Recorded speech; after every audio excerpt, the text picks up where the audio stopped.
कश्मोर के इलाके दीरा मोड़ मस्जिद के पेशे इमाम जुबैर अहमद सोलंकी का अपने भाइयों के हमरा अपने सगे चचा अकबर अली सोलंकी, गुलशेर अली और चचाजाद भाइयों के खिलाफ डिस्ट्रिक्ट अवामी प्रेस क्लब के बाहर एहतजाजी मुजाहरा किया और आबाई जमीन के हुसूल के लिए नारेबाजी की। इस मौके पर जुबैर अहमद सोलंकी और दीगर का कहना था कि हमारी ज़िरई जमीन और रिहायशी जगह गाँव शेर मोहम्मद दीज बच्चल शाह में है।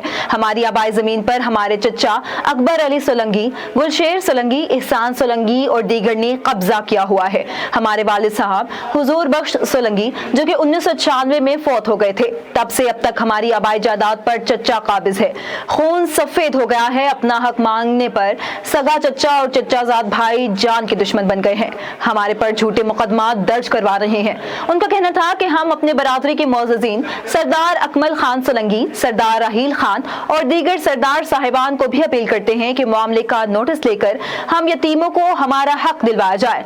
DPO रहीम यार खान और आला हुक्काम से अपील है कि हमें तहफ़्फ़ुज़ फराहम किया जाए।